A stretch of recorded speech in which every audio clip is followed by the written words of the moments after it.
مخاطبین از رسانه پشت ماجرای فیلم استاندار سابق یادتونه یعنی تیم میگه که منم داشتونی رو های گلزار جابجا کرد. درود به مخاطبین عزیز، بنده امین فرین خوشحالم که به همراه تیمم بار دیگه با یک برنامه پشت پرده دیگه با شما هستم. امیدوارم که هر کجا این کره خاکی که هستید و صدا و تصویر من رو می‌بینید و میشنوید حال دلتون خوب باشه. امروز قصدیم که در برنامه پشت پرده افشا بکنیم پشت پرده های مرگ مشکوک خانم مهسا امینی، دختر 22 ساله‌ای که اهل سنندج بود، به همراه خانواده‌اش میاد تهران و در ایستگاه مترو شهید حقانی توسط ماموران گشت ارشاد بازداشت میشه و پس از اون هم خبر فوتش در رسانه ها منتشر میشه. خبر فوت خانم مهسا امینی هم در رسانه های داخل ایران و هم در رسانه های خارج از ایران جنجال های زیادی رو به پا میکنه. بسیاری از مقام های بلندپایه ایران و افراد معروف و مشهور و سلبریتی هم نسبت به مرگ خانم مهسا امینی واکنش نشون دادن. بسیاری از افراد سیاسی خارج از کشور، کسانی که در اتحادیه اروپا یا در امریکا هستن، هم نسبت به این قضیه واکنش نشون دادن که امروز راجع به پشت پرده‌های مرگ مشکوک خانم مهسا امینی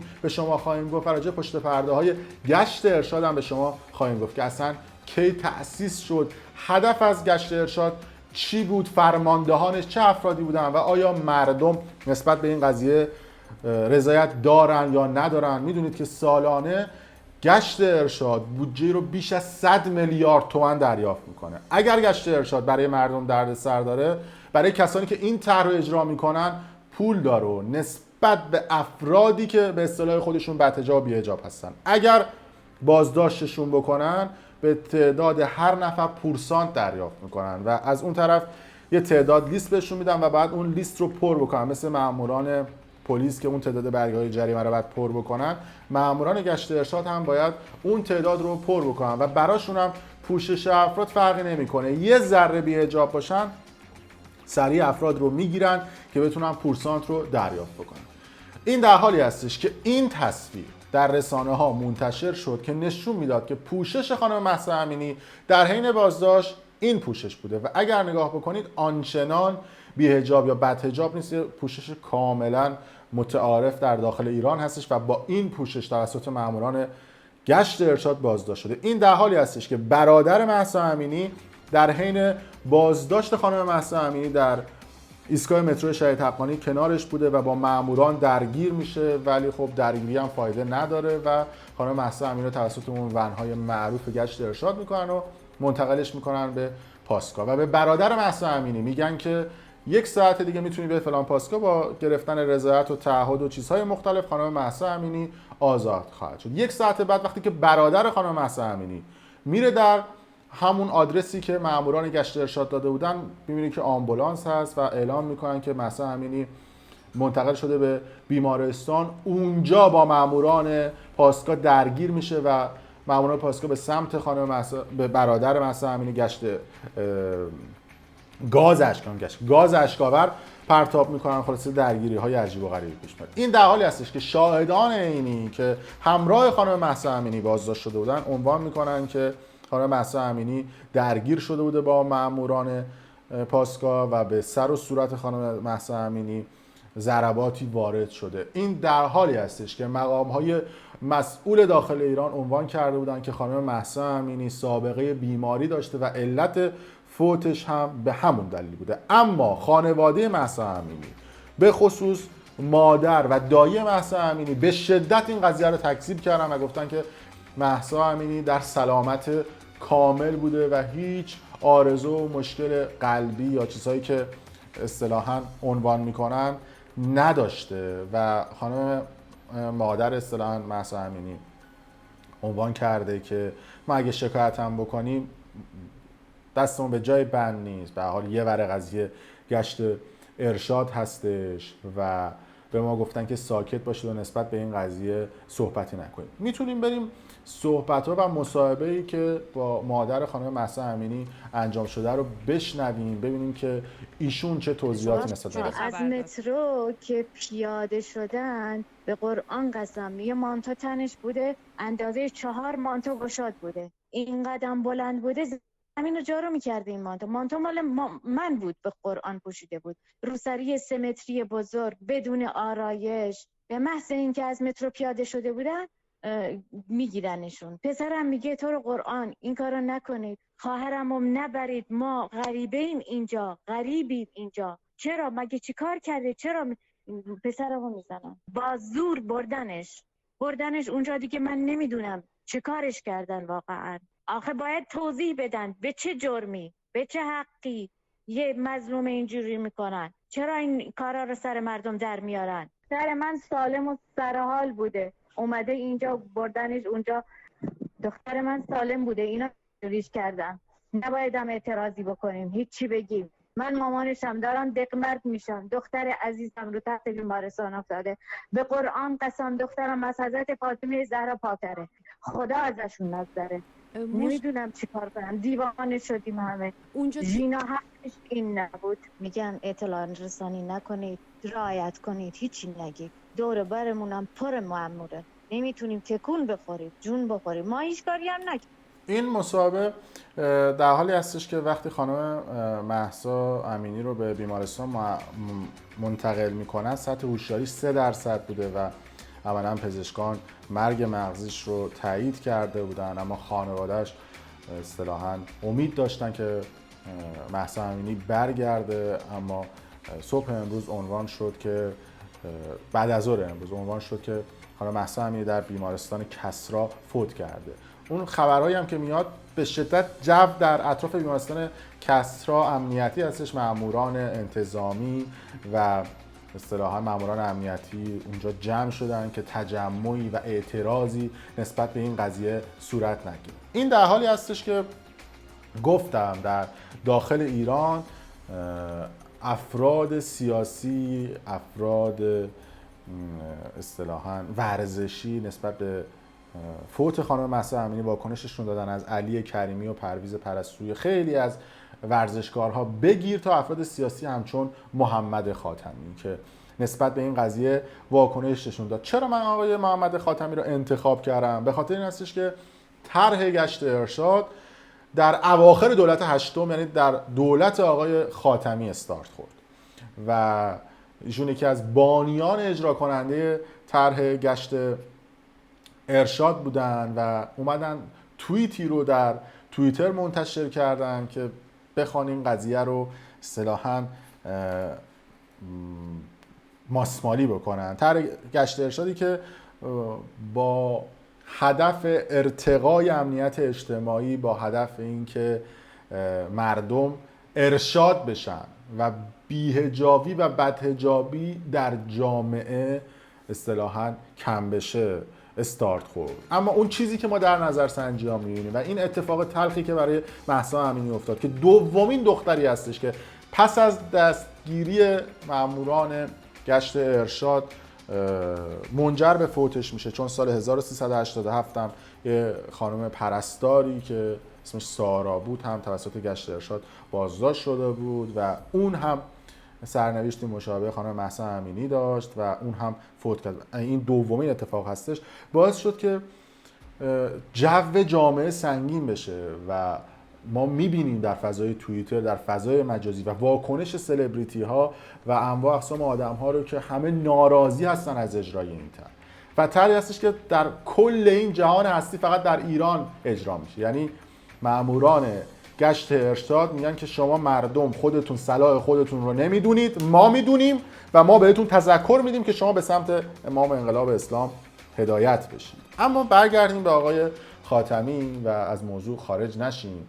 این توییت آقای خاتمی هستش که در توییتر منتشر شده. با هم دیگه توییتش رو بخونیم، من یکم تصویر رو هم زوم میکنم که راحت‌تر بشه. گفته که باز هم فاجعه ناگوار که درد آن تا مغز استخوان را میسوزاند. طبق اخبار دختر خانومی که با ادعای پوشش نامناسب بازداشت و در جریان بازداشت و انتقال دچار جراحات و عارضه قلبی و مغزی میشوند. آیا این فاجعه و رویداد پرتکرار مشابه آن کافی نیست که برای خدا، برای آبروی اسلام و رعایت انتظارات به حق مردم و حال بدی که در تنگناهای معیشتی و مواجهه با انواع فسادهای ویرانگر و ناکارآمدی‌های دارند، از این شیوه و رفتارهای خلاف قانون و منطق و شرع دست بردارید و بیش از این زمینه مشوه شدن چهره اسلام و نظام را فراهم نیاورید و با پدید آورندگان این حادثه برخورد مناسب صورت گیرد. این پایینش رو من یه بار دیگه میخونم. با پدید آورندگان این حادثه. گفتم دیگه خود دولت آقای خاتمی خودشون پدید آورندگان این طرح بودن. حالا میان توییت میزنن و نسبت به این قضیه واکنششون میدن. اما از ابتدای طرح گشت ارشاد 3 فرمانده و سردار طرح گشت ارشاد رو بر عهده داشتن که جالب بدونید که هر 3 این سردارها هر کدومشون درگیر فسادها یا حاشیه‌های زیادی بودن. اولین نفر سردار رضا زارعی بود. این چهره که میبینید ایشون یکی از فرماندهان گشت ارشاد بود و فرمانده پلیس تهران هم بوده که به اتهام ارتباط و رابطه نامشروع با زنان توسط ماموران امنیتی و اطلاعات سپاه بازداشت میشه. یعنی کسی که خودش مأمور این هستش که بخواد مردم رو ارشاد بکنه از فساد، خودش درگیر فساد بوده و بازداشت میشه. این نفر اول هستش. اما نفر دوم آقای سردار رضا رادان هستش که یکی از بزرگترین حاشیه‌هایی که در دوران مدیریت ایشون بود نوع برخورد طلبکارانه پلیس با مردم بود که البته ما الان هم می‌بینیم دیگه. یه جوری پلیس با مردم برخورد میکنه انگار مثلا ارث پدرشون رو خوردن. یعنی بعضیشون نگاه بالا به پایین دارن و رفتار بدی رو با مردم دارن. نمیخوام بگم همشون ها، اما خب به هر حال یه قسمتشون اینجوری هستن و قطعا خیلی از شما هم برخورد داشتید با این افراد. ببینید طبیعتا وقتی کسانی رو گشت ارشاد بازداشت میکنه و به اصطلاح پاسگاه یا همون مرکز انتظامی میبره، ببینید خب چند دسته آدم رفت آمد دارن به اینجور جا. همون افرادی هستن که اینجور جا کار میکنن، براشون اون جو و فضا عادیه. یه سری افراد اصطلاحاً کلاهبردار هستن، حالا نمیدونم افرادی هستن که خلافکارن، اونا انقدر رفتن اینجور جاها براشون عادیه. ولی بعضی وقتا شما با اجرای طرح گشت ارشاد مردم عادی رو میبری که در اصطلاح و یک ضرب المثلی هم وجود داره که میگن ما پامون به کلانتری باز نشده، وقتی بلندشون میکنید میبریدشون به اینجور مراکز رعب و وحشت براشون ایجاد میشه و اصطلاحا خوف‌آور این قضیه. و طبیعتا خیلی هاشون هم تا ماها و سالها استرس دارن به خاطر اینکه ممکنه که درج در پروندهشون بشه، دیگه نتونن در ادارات دولتی و خود اصطلاحاً جای مختلف استخدام بشن و فکر میکنن که براشون پرونده ایجاد میشه یا اصلا اون فضا و جو تا سالیان سال در ذهنشون باقی میمونه. اگر از ایرانی‌های خارج از کشور که در کشورهای اروپایی و امریکایی زندگی میکنن بپرسید، شاید این خاطری که من دارم تعریف میکنم برای خیلی از ایرانی‌های خارج از کشور مشترک باشه. ما وقتی پلیس رو میبینیم توی ایران اصطلاحاً رعب و وحشت داره اون ایجاد میشه، میترسیم از پلیس و این ترس از پلیس وقتی که تو خارج از کشورم اومدیم زندگی کردیم با ما همراه بود. اما وقتی برخورد پلیس رو شما در خارج از کشور میبینید، مخصوصا من در همین آلمانی که هستم، یعنی آرامش و مهربون بودن رو میبینیم و همه ایرانی‌های خارج از کشور میگن که ما از پلیس میترسیدیم تا اینکه اومدیم تو آلمان و کم کم این قضیه برامون جا افتاد. یعنی اون لحن طلبکارانه تو ایران که اون لحنی که اونا انگار دارن راست میگن و ما دروغ میگیم و انگار ما خلافکار و بدیم، همیشه توی تفکرات این افراد وجود داره. در زمان مدیریت سردار رادان همین قضیه وجود داشت که میتونم اشاره بکنم به مصاحبه‌ای که حالا جلوتر هم 23 بهتون نشون میدم. چند سال پیش فرزاد حسنی با آقای رادان داشت که توی این مصاحبه آقای فرزاد حسنی به خوبی اشاره میکنه به رفتار پلیس و این مصاحبه هم خیلی وایرال شد و البته همین صحبت‌های فرزاد حسنی که حرف خود مردم بود باعث ممنوع‌کاری سالیان طولانی فرزاد حسنی شد. یعنی فرزاد حسنی در تریبون صدا و سیمایی که مال مردمه، از سمت مردم و با هدف حمایت از مردم اومد صحبت کرد، باعث شد که ممنوع‌کار بشه. این حرکت در همه جای جهان قفله. ولی خب دیگه بریم بشنویم صحبت‌های شجاعانه فرزاد حسنی رو. با تو سری ببرمت، قربونت برم، رفتار رحیمانه، امنیت اخلاقی، سردار رادان، این حرف زدن با دزد و نمیدونم جبر و ایناش درسته که میکنن؟ دختر مردم میگن پوششش هزاری بد. کی هستش که پوشش غیر اسلامی رو تایید بکنه؟ هیچ کی نیست اون جامعه. وقتی اونجوری باهاش حرف میزنن، بعدا مامور من شناخت، اون یکی که رئیسش اومد عذرخواهی کرد، منو ماچ کرد و اینا. گفتم همشون جمع کردم، گفتم نه این برخورد بده. دختره بید مجنون میلرزید، یکی جرم کرده میبرن آقا مثلا نوع برخورد. به مامورتون گفتم، چون از هیبتشون به پدره، گفتم تو پدری؟ گفت آره. گفتم بچه‌م داری؟ گفت دانشگاه میره. گفتم نکنین برخوردی که با بچت این کارو بکنن. من مشکلم ببین هیچ کی مملکت مشکلش با این که بی حجاب بری بهش توضیح بدی، بعد حجاب آنچنانی رو روش اکسان میذارن بگیریش، اینا هیچ کدوم حرف نیستش. مگه زنای خیابانی خواستین جمع بکنین که جمع نکنید؟ خودمون اومدیم. نکته اینه، اون آدمی که میذاری من آدما رو بگیره یا وارسی بکنه لعنشون بده. یه بازرسی ماشین میخوام بکنن، انگار با آدم پدرکشتگی دارن. بیا ببینم، بشین ببینم. آقا ما تو همین اصفهان، به حوزه شما کار نداره، ولایتتونه، داشتیم میرفتیم، دلستر تو ماشین بود، بیا پایین ببینم، و چقدر آبکی خریدین، چیکار میکنی فلان. یا اون یکی گفت حسنی کوله پشت. آقا یعنی چی؟ یعنی چی؟ من همه مردم با این ادبیات شما مشکل دارن. اگر میخوای طرحی در کار بندازی که خدا پیغمبر ازت راضی باشن، آقا به دستم بگه، مردم به دستم بگن، این ادبیات طلبکارانه مامور انتظامی رو بردارید. استاد من یه نکته بگم، خیلی شیوا و پرزرق و برق صحبت کردید، احتمالاً قالبی از احساساتم براتون غلبه کرد. نه احساسات نیست، این حس. وقتی آدم خوشگل صحبت میکنه میگن احساسات و اینا. نه، این چیزی بود که تو جامعه دیدم. الان بگی ملت زنگ بزنن بگن یا نه؟ جناب حسنی اتفاقا خیلی خوبه که نظرسنجی رو انجام بدیم. حضرت علی صحبت بکنید تا وقت اتفاق. ببخشید منم می‌خواستم یک خطابه 50 دقیقه‌ای مثل جناب حسنی برم، اما یه نکته من اینجا بگم که جمع بشه. ببینید جناب حسنی، وقتی مصادیق رو ما برای مردم معلوم کردیم، مشخص شد، با کسی تعارف نداریم. نباید داشته باشیم، شک هم نکنید. اصلا ما دیگه نمیگیم آنچنانی، این چنانی که گفتیم این 4 مصداق، شلوار کوتاه، بله، مانتوی تنگ و چسبان و این موضوعاتی که گفتیم. حالا سوال من اینه، اگر در اینجا مأمور پلیس از یکی خواست که همراهیش کنه، یکی همراهی کرد، اون یکی همراهی نکرد، سر و صدا کرد، وظیفه مأمور پلیس چیست؟ ادبیاتش ما نیست. با هیچ کس توی حوزه امنیت اجتماعی برای امنیت مردم شوخی نداریم. خیلی ممنون. این بس اینجا نیمه کاره که نه، تقریبا نصف کاره میمونه. چرا نصف کاره؟ خاطری که ما اینجا رو ببندیم. فرزاد حسنی بود و حالا این توضیحات سردار رادان. اما نفر بعدی که یکی از فرماندهان اجرا کننده طرح گشت ارشاد بود، سردار احمدی مقدم بود که باز هم طبق ادعای خود مسئولان ایران، به خصوص بخش خبری 23 که از قول افراد بلندپایه ایران نسبت به این قضیه واکنششون داده بودن، گفتن که ایشون هم درگیر یک فساد بوده، البته فسادی که در زیر مجموعه مدیریتی ایشون بوده که میتونیم بریم اشاره بکنیم به ویدیویی که در بخش خبری 23 منتشر شد و نسبت به این قضیه واکنششون دادن. بریم ویدیو رو هم ببینیم. از تخلف در بنیاد تابون تا فروش نفت در ناجا، سخنگوی نیروی انتظامی در اولین نشست خبریش تخلفات در بنیاد تابون ناجا را تایید کرد. این انحرافاتی که در شرکت‌های تابع و زیر مجموعه بنیاد انجام شده محرز شدش که تخلفاتی در آن صورت گرفته.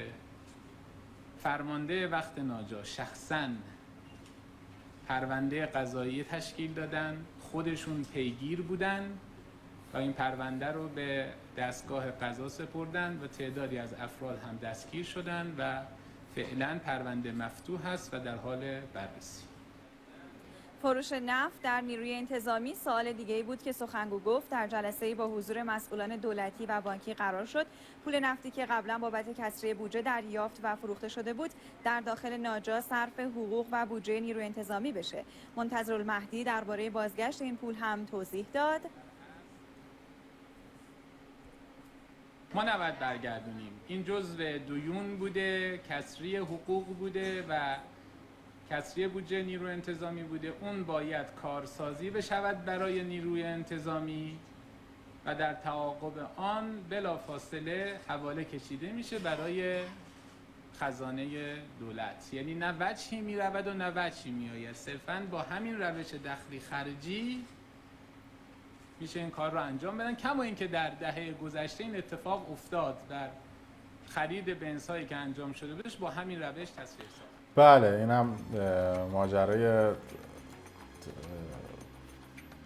جبران کسری بودجه اصطلاحاً نیروی انتظامی بود که نفت رو برداشته بودن فروخته بودن، بنزین رو برداشته بودن فروخته بودن و زده بودن به یک جایی. راجع بنزا هم همینطور، اون بنزای الگانسی که اومده بود توی ایران هم اونم باز یک رانت و یک مافیایی وجود داشت که این بنزا رو برده بود توی ایران. یه بار هم یکی از این بنزا رو برمی‌دارن، یکی از سربازا داشته یه آهنگ گوش میداده توی یکی از این بنزا و فرمانده انتظامی متوجه میشه، میگه دستور میده که بیان آقا تمام ضبطای بنزای الگانس رو جمع بکنن. بعد از اینکه این ضبطا رو در میارن فکر می‌کنم پیکان ضبطش رو در بیارن، اتفاقی نمیفته. کل سیستم کامپیوتر مرکزی اینا تو همون دستگاه ضبط بوده و کلا ماشینا از دور چند وقتی خارج بودن تا یک کارشناس از شرکت بنز آلمان بلند شد رفت توی ایران تا تونستش این حرکتی که اینا زده بودن که در همه جای جهان قفله به خاطر یه آهنگ گوش دادن ضبط رو کلا جمع بکنن و حال سیستم بی سیم و تمام چیزهای مختلف تو اون سیستم ضبطش بده. اینا گفتن اینا پیکانه.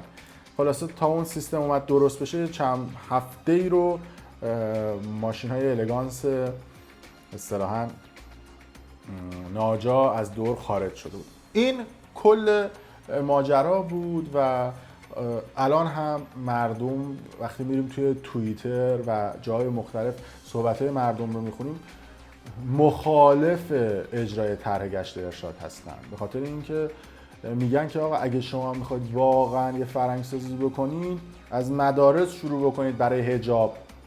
وقتی شما فرهنگ‌سازی رو از اون پایین انجام نمیدید دیگه با زور و فشار و گاز اشک‌آور و باتوم و چیزای درگیری و چند وقت پیش که نشون دادن که از ون آویزون شده بود یکی جلوی ماشین بود و اینها نشون میده که مردم اولا مخالف این چیزا هستن. این میکروفون بردارید نظرسنجی بکنید تو خیابون بذارید و تریبون بذارید نظر مردم رو بشنوید. من نمیبینم کامنت های مردم، پیام مردم، استوری های سلبریتی ها، استوری بزرگان رو نمیبینم. بیشتر برمیگردیم به بحث همون بودجه میلیاردی که سالانه دریافت میکنن و باید یه جوری این بودجه رو خرج بکنن با اجرایی کردن این طرح. در صورت برای خانواده مهسا امینی من طلب صبر دارم، خدا رحمتش بکنه مهسا امینی رو و چیزی دیگه ای نمیشه گفت. در صورت خیلی هم دوست دارم که شما هم نظرتون نسبت به این قضیه بگید، برای ما کامنت بذارید و حتما این ویدیو رو برای دوستان خودتون هم به اشتراک بذارید که اون افراد هم آگاه بشن نسبت به این موضوعات و کانال یوتیوب برنامه پشت پرده رو هم اگر دوست داشتید سابسکرایب کنید. دکمه قرمز رنگ این پایین است. ممنون از شما.